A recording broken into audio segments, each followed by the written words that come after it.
আগের সরকারের সময় ৭০,০০০ কোটি টাকা ব্যাংকিং খাতের বাইরে চলে যাওয়ায় তারল্য সংকট তৈরি হয়েছিল।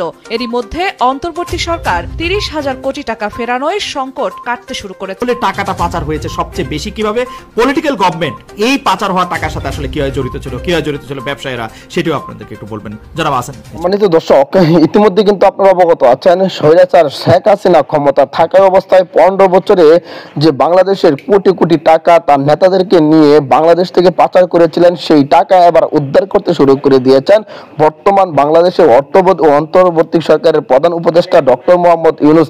সম্মানিত দর্শক, এই ভিডিওতে আপনারা দেখতে পাবেন সেই পাচার হওয়া টাকা কিভাবে দেশে ফিরিয়ে আনছেন এবং কার মাধ্যমে সেই তথ্যগুলো সংগ্রহ করছেন। এই ভিডিওতে আপনারা দেখলে রীতিমতো চমকে যেতে বাধ্য হবেন। সম্মানীয় দর্শক, চলুন এই ভিডিওতে আমরা বিস্তারিত দেখে আসি যে কত কোটি টাকা এই পর্যন্ত অন্তর্বর্তী সরকার প্রধান ডক্টর মোহাম্মদ ইউনূস বাংলাদেশে আনতে পেরেছেন। আজকে এই ভিডিওতে আপনারা আর কিছু চাঞ্চল্যকর তথ্য দেখতে পারবেন, তাই ভিডিওটি শুরু থেকে শেষ পর্যন্ত দেখবেন। চ্যানেলে নতুন হয়ে থাকলে সাবস্ক্রাইব করে আমার সাথেই থাকবেন।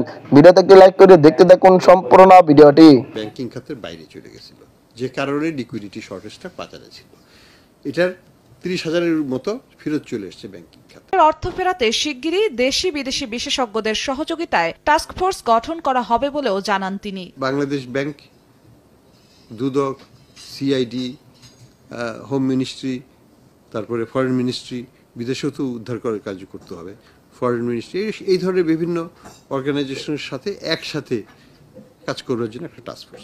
টাকা আপনি ফিরিয়ে আনবেন, আপনি আসলে পাচার হয়ে টাকা ফিরিয়ে আনার ক্ষেত্রে কোনো রোডম্যাপ দেখতে পান কিনা, পাচার আসলে টাকা কিভাবে সবচেয়ে বেশি হয়েছে, আপনার ধারণাটা আমরা একটু জানতে চাইবো। যে আমরা দেখেছি যে আপনি গভর্নর হওয়ার আগেও ওই সরকারের সময় আপনি নানা ধরনের কথা এগুলি বলেছেন, আপনি এখন কি দেখতে পাচ্ছেন আসলে টাকাটা পাচার হয়েছে সবচেয়ে বেশি কিভাবে, পলিটিক্যাল গভর্নমেন্ট এই পাচার হওয়া টাকার সাথে আসলে কিভাবে জড়িত ছিল ব্যবসায়ীরা, সেটিও আপনাদেরকে একটু বলবেন যারা আছেন।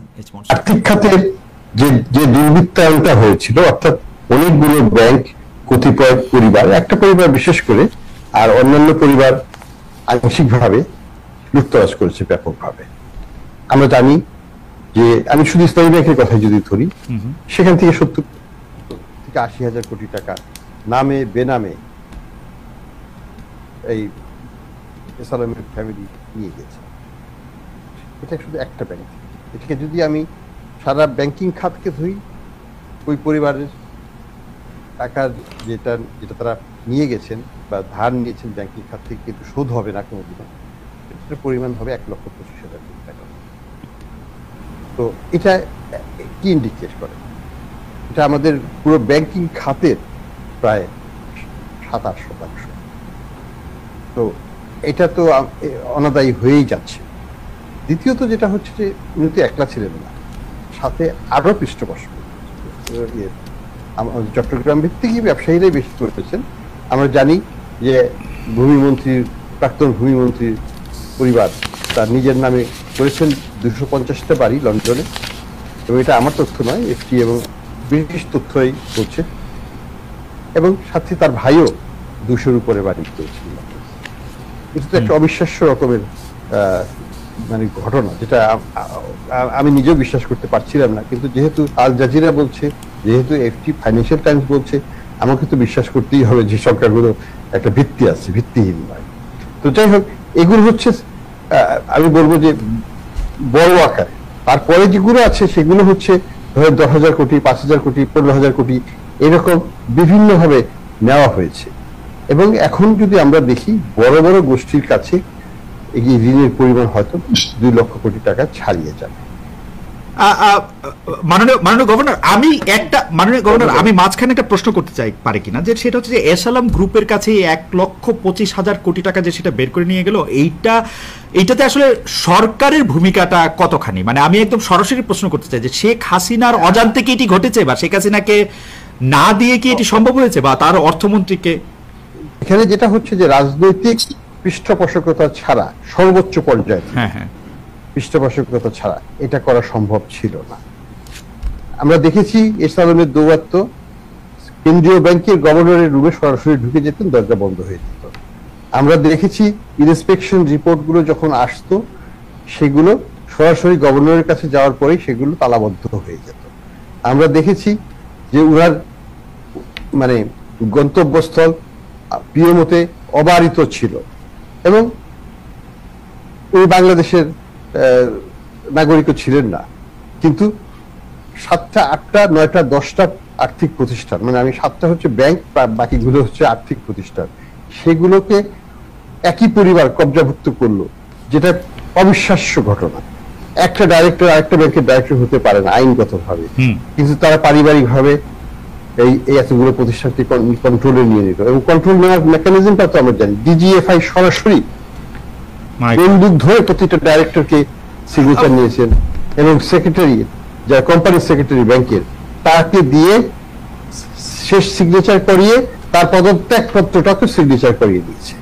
গণঅভ্যুত্থানের মুখে শেখ হাসিনা পতনের পর যেদিন ডক্টর ইউনূস এই দেশের দায়িত্ব গ্রহণ করেছেন, সেদিন থেকেই ভারত এবং ভারতের প্রধানমন্ত্রী জনাব নরেন্দ্র মোদী ডক্টর ইউনূসের সাথে রীতিমতো শত্রুতা পোষণ করছেন। হ্যাঁ, শত্রুতা শব্দটা বলাই যায়, আমরা যদি চাঁচাছোলা ভাবে বলে ফেলতে চাই। সেই শত্রুতা আরো বাড়ছে, এবং আমরা এভাবে বলবো জনাব নরেন্দ্র মোদী সেটাকে বাড়াতে চাইছেন।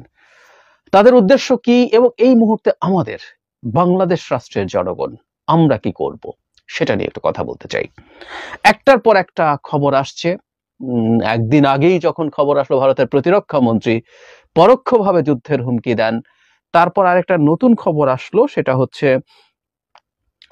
জনাব নরেন্দ্র মোদীর সাথে দেখা করতে চেয়েছেন ডক্টর ইউনূস। আমরা জানি যে ডক্টর ইউনূস জাতিসংঘের সাধারণ পরিষদে আর যোগ দিতে যাচ্ছেন।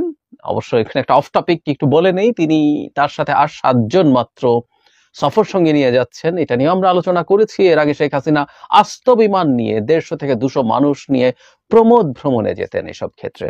যাই হোক, ডক্টর ইউনূসের ইচ্ছা ছিল তিনি সাইড লাইনে বসে জনাব মোদীর সাথে একটা মিটিং করবেন। সেটা তিনি তার যে সাক্ষাৎকার নিয়েছিল পিটিআই তাকে জানিয়েছেন, এবং এখন ভারতের একটা পত্রিকায় আসছে যে মোদী এটা করবেন না, এবং এই পিটিআই এর সাক্ষাৎকারটাই কাল হলো ডক্টর ইউনূসের জন্য। আমি আসবো সেই পত্রিকা কি লিখেছে সেই জায়গায়, কিন্তু পিটিআই এর সাক্ষাৎকারের 2-3টা ইস্যু নিয়ে আমি কথা বলেছি আগের একটা ভিডিওতে। ওটা 2 কিস্তিতে যেহেতু এসছে, আরো কয়েকটা ইস্যু আছে, সেগুলো একটু বলে আমি আসছি এই ইস্যুতে আলোচনা করার জন্য। আগের বার কথা হয়েছিল শেখ হাসিনা ভারতে থাকা অবস্থায় কি করা উচিত অনুচিত, তার মুখ বন্ধ রাখা, সেটা নিশ্চিত করা।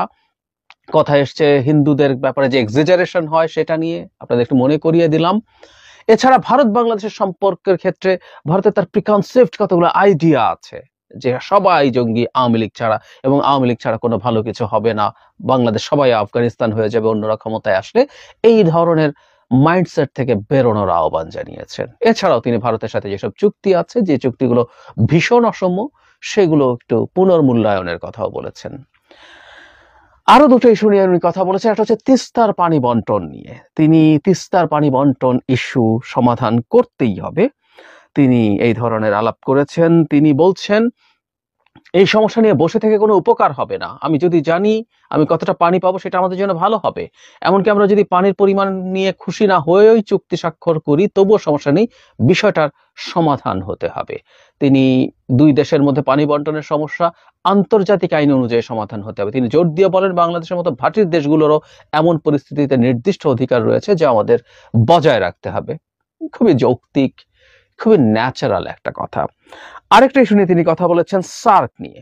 উনি বলছেন যে সার্ক শুধু কাগজে সীমাবদ্ধ আছে, কিন্তু আমরা যদি এই সার্ককে পুনরুজ্জীবিত করতে পারি। উনি ইউরোপিয়ান ইউনিয়নের তুলনা করেছেন, যেখানে প্রত্যেকটা দেশ এই ইউনিয়নের কাছ থেকে তাদের মধ্যে কমন এই জায়গাটা থাকার কারণে বেনিফিটেড হয়েছে। তিনি সেটা পুনরুজ্জীবিত করতে চান, এবং তিনি এমনও বলেছেন যে সাধারণ পরিষদে সম্ভব হলে সার্কের সদস্যদেরকে নিয়ে তিনি একটা ছোট্ট ফটো সেশনও করতে চান। আমরা জানি ভারত সার্ককে কোনোভাবেই পুনরুজ্জীবিত করতে চায় না। ভারত তার মতো করে, ইনফ্যাক্ট এটা ডিফারেন্ট আলোচনা, ভারত কখনো মাল্টিল্যাটারালিজম পছন্দ করে না, সে সার্ক পছন্দ করে না। এমনকি আরো 2-একটা মানে রিজিওনাল কোঅপারেশনের জন্য তৈরি হয়েছিল, বিবিআইএন হয়েছে, বিমস্টেক হয়েছে। কোনোটা নিয়ে আসলে ভারতে খুব বেশি আগ্রহ নেই। ভারত রাদার চায় তার বাইল্যাটারালি সবকিছু করতে, তাতে তার কিছু সুবিধা অসুবিধা আছে। আমি একদিন এটা নিয়ে আলাদা। সম্মানিত দর্শক, আশা করি সকলে পুরো ভিডিওটি দেখলেন। এই ভিডিও সম্পর্কে অবশ্যই আপনাদের মূল্যবান মতামত ভিডিওর কমেন্ট বক্সে লিখে জানাবেন। সম্মানিত দর্শক, ইতিমধ্যে কিন্তু আপনারা ভিডিওর মাধ্যমে দেখতে পেরেছেন বর্তমান সরকার ডক্টর মোহাম্মদ ইউনূস বাংলাদেশে থেকে যে স্বৈরাচার শেখ হাসিনা যে কোটি কোটি টাকা পাচার করেছিলেন তার নেতাকর্মীদেরকে নিয়ে সেই টাকা কিন্তু ইতিমধ্যেই বাংলাদেশে ফেরত আনতে চলেছেন ডক্টর মোহাম্মদ ইউনূস। সম্মানিত দর্শক, ইতিমধ্যে আপনারা ভিডিওতে দেখতে পেরেছেন যে বাংলাদেশে প্রায় 30,000 কোটি টাকা ইতিমধ্যে কিন্তু ফেরত নিয়ে আসছেন অন্তর্বর্তী সরকারের প্রধান উপদেষ্টা ডক্টর মোহাম্মদ ইউনূস। সম্মানিত দর্শক, এই ভিডিওর মাধ্যমে যে তথ্যগুলো দেখলেন এবং কি বর্তমান রাজনৈতিক সর্বশেষ আপডেটগুলো দেখলেন, এই ভিডিওতে অবশ্যই এই সম্পর্কে আপনাদের ব্যক্তিগত মতামত ভিডিওর কমেন্ট বক্সে লিখে জানাবেন। এই ধরনের ভিডিওগুলো সবার আগে পেতে অবশ্যই চ্যানেলটাকে সাবস্ক্রাইব করে পাশে থাকা বেল বাটনটি অন করে রাখবেন পরবর্তী আপডেট সবার আগে পাওয়ার জন্য। আজকের মতো ভিডিওটা এখানে শেষ করলাম। দেখা হচ্ছে পরবর্তী ভিডিওতে। সেই পর্যন্ত ভালো থাকবেন, সুস্থ থাকবেন এই কামনা করে বিদায় নিলাম। আসসালামু আলাইকুম ওয়া রাহমাতুল্লাহ।